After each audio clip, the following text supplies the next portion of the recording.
शांति। तो विशेष 10 मिनट में आपसे मिलेंगे। तो वर्तमान समयानुसार हमने अपनी स्थिति को निरंतर योग युक्त रखना है, क्योंकि जितना निरंतर बाबा को याद करेंगे हमारे 63 जन्मों के विकर्म क्या होंगे, समाप्त होंगे। इतना ही नहीं, निरंतर योग करने से भविष्य में भूले नहीं होंगी। निरंतर योग लगाने से इंद्रियों पर संयम आएगा। निरंतर योग लगाने से वायुमंडल अच्छा बनेगा। निरंतर हम योग युक्त बनते हैं, कर्म योगी बन सकते हैं, हर पल सफल बन सकता है। लेकिन ये निरंतर योग हम लगाने के लिए किन बातों का ध्यान दें? क्यों हमारा योग बीच बीच में टूट जाता है? उसके 6-7 कारण हैं। अगर हमें निरंतर योग युक्त बनना है, उसके लिए निरंतर आत्मिक स्वरूप में टिकने की जरूरत है। जब हम अपने आप को भूल गए तो योग टूट जाता है। इसलिए जितना स्वयं की स्मृति में आत्मा हूं, मैं आत्मा आंखों से देख रही हूँ, कानों से सुन रही हूँ, मैं आत्मा हूं, जितना अपनी आत्मिक स्मृति निरंतर योग युक्त है।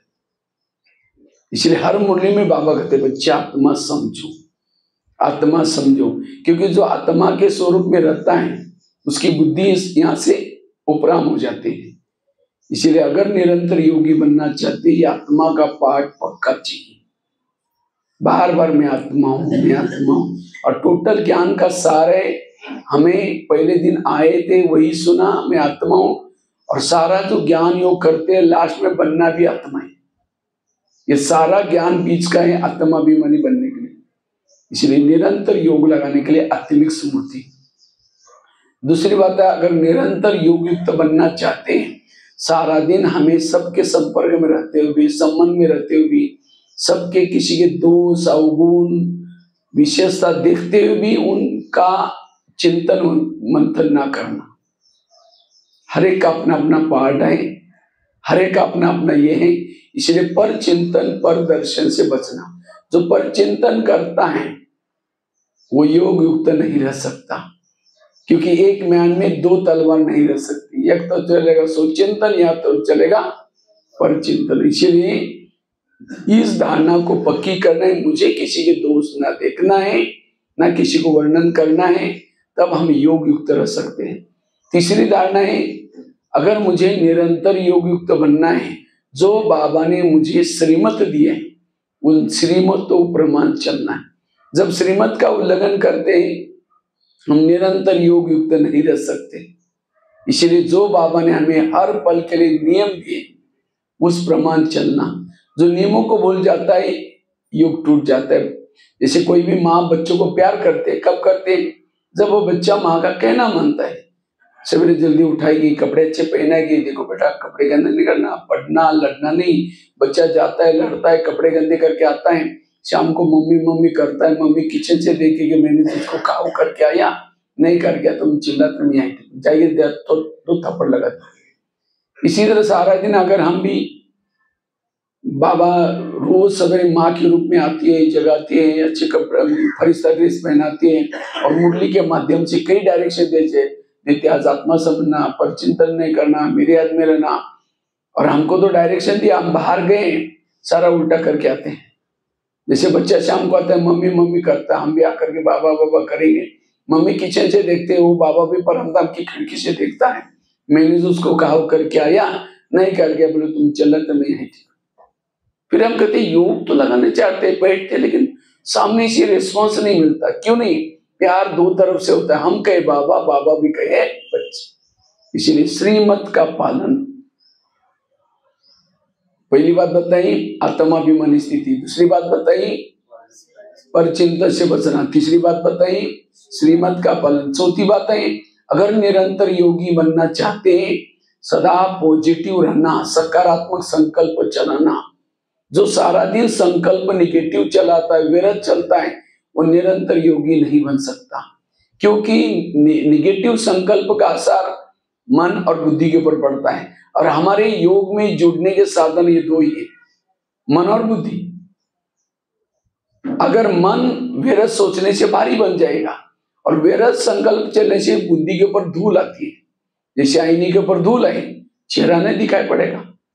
इसी तरह सारा दिन निगेटिव सोचने से, व्यर्थ सोचने से जब हम योग में बैठेंगे, ना मन में थॉट्स चलेंगे व्यर्थ अच्छे पॉजिटिव, ना बुद्धि परमधाम का चित्र नहीं देख सकेंगे, बाबा का दृश्य भी दिखाई नहीं पड़ेगा।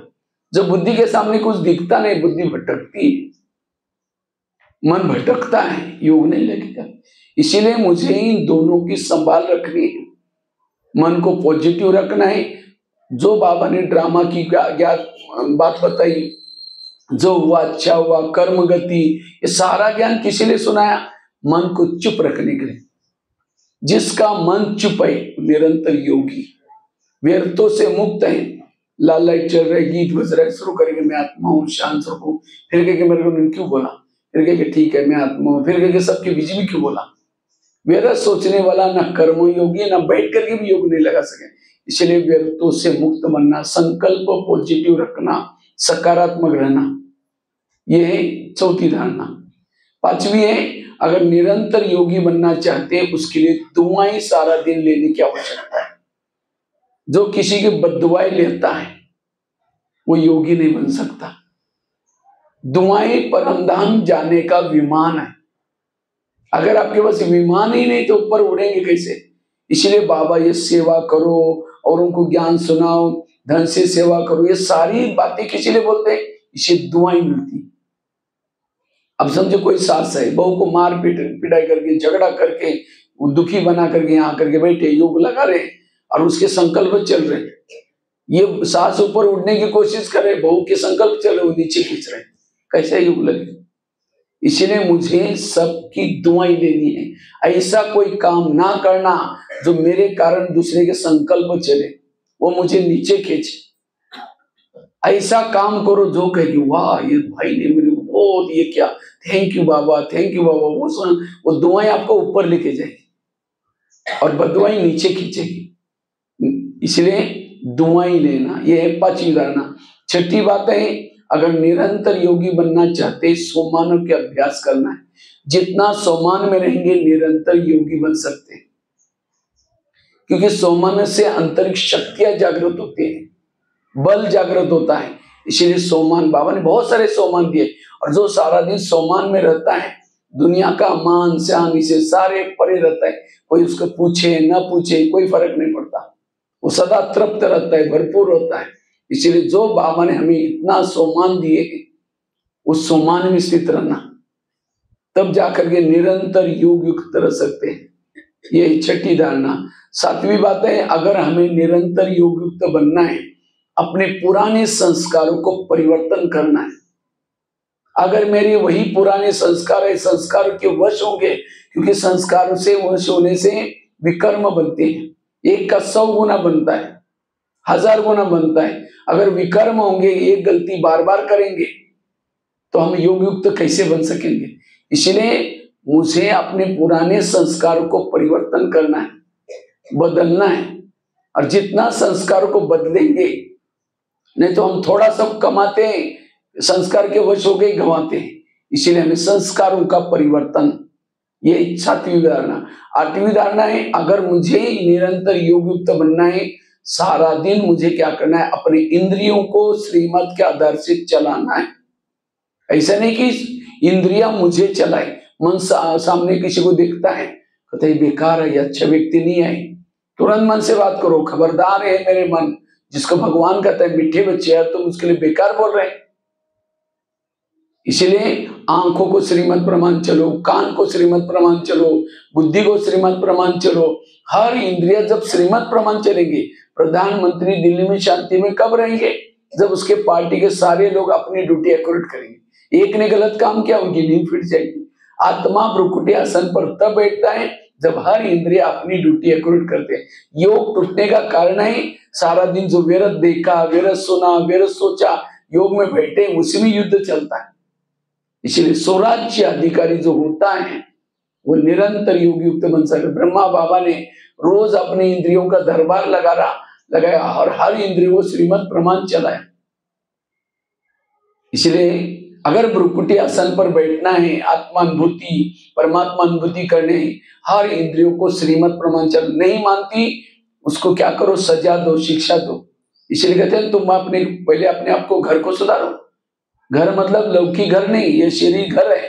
तो यहाँ घर में रहने वाले सब ज्ञान में चलते हैं, आंखें ज्ञान में चलती हैं, कान ज्ञान में चलता है।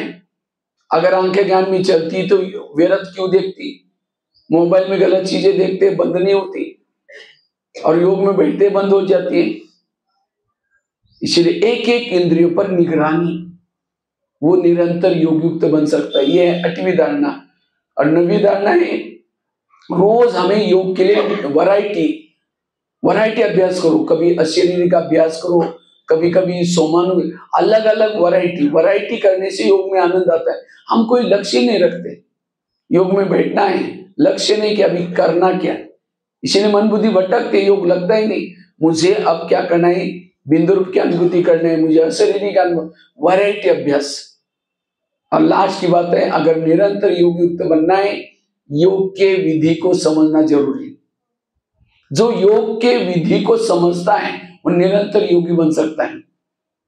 आज अभी तक हमने योग की विधि को समझा ही नहीं, इसलिए विधि से योग लगाना। और जितना विधि से योग लगाएंगे, योग की विधि क्या है? जैसे आजकल मोबाइल को चार्ज करते, क्या करते हैं, प्लग के पास लाकर रखेंगे, दोनों तारे डालेंगे, स्विच चालू करेंगे, तारों को बार बार डालेंगे, निकालेंगे नहीं। इसी तरह हमें भी जब योग में बैठते हैं, बुद्धि का काम योग में ज्यादा है। बुद्धि एक नेत्र है, वो देखता रहता है। हम बुद्धि को यूज ही नहीं करते, कैमरे की सेटिंग नहीं करते, बुद्धि भटकते हैं। जब योग में समझो कोई माता योग लगाने के लिए आ रहे, आते थे रास्ते में देखा कि बहुत अच्छा सब्जी वाला जा रहे, चलो आज सोचेंगे इसकी सब्जी बनाएंगे, पहले सोचेंगे मुरली सुन करके जाते, सब लेके जाएंगे। यहाँ करके बैठे, लाल लाइट चल रहा है, गीत बज रहे हैं, शुरू करके मैं आत्मा हूँ, शांत हूँ। फिर सोचा रही झोला तो लाए नहीं, थैला तो लाए नहीं, सब्जी कैसे लेके जाए। फिर कह ठीक है मैं आत्मा हूँ। फिर कह गैस के ऊपर जो दूध रखा था शायद उसको बंद किया, ऐसे फिर कह ठीक है मैं आत्मा हूँ, शांत हूँ। मन कहीं यहाँ हो रहा है, बुद्धि। इसलिए हमें योग में विधि से योग लगाना जरूरी है। बुद्धि से परम धाम का अव्यक्त वतन का विजन देखो, बुद्धि का कैमरे सेट करो, तो जब बुद्धि देखेगी मन भी उसके बारे में सोचेगा। और जो विधि से योग लगाता है वो निरंतर योगी बन सकता है। इसलिए 10 बातें अगर आप अटेंशन देंगे तो निरंतर योग युक्त बन सकते हैं। ये 10 बातें जो बताया, चाहे पहली बात बताई आत्माभिमानी स्थिति, दूसरी बात बताई परचिंतन से बचना, तीसरी बात बताई श्रीमत का पालन करना, चौथी बात बताई सदा पॉजिटिव रहना, सकारात्मक, आगे की बात बताई दुआएं, छठी बात बताई सोमानों के अभ्यास, सातवीं बताई संस्कारों को परिवर्तन करना, 8वीं बात बताई इंद्रियों पर स्वराज्य अधिकारी बनना, 9वीं बात बताई वैरायटी, रोज हमें लक्ष्य रखना है, आज हमें योग में क्या करना है, लक्ष्य। और लास्ट की बात विधि से योग लगाना। अगर इन 10 बातों पर अटेंशन देंगे हम निरंतर योग युक्त बन सकते हैं। और जितना निरंतर योग युक्त है उतना हम इस ज्ञान, बाकी तीनों सब्जेक्ट अपने आप अच्छे बनेंगे। जैसे स्कूल में जिसका इंग्लिश का सब्जेक्ट अच्छा है उसको अच्छा स्टूडेंट माना जाता है, इसी तरह इस ब्रह्मा कुमारी के ज्ञान में जिसका योग का सब्जेक्ट है वो अच्छा स्टूडेंट, उसका ज्ञान भी अच्छा हो जाएगा, धारणाएं भी अच्छी, सेवा तो उसको चलते फिरते उससे सेवा है, उसके व्यवहार अच्छे है, इसीलिए हर पल सेवा है। इसीलिए हमें योग के ऊपर अटेंशन देने की जरूरत है। तो निरंतर योग से हम कर्मातीत बन सकते हैं, कर्मेंद्रियजित बन सकते हैं, और देवी देवता के समान हमारे अंदर सहन शक्ति आएगी, सारे गुण और शक्ति आएगी। तो ये पुरुषार्थ है। ठीक है, ओम शांति।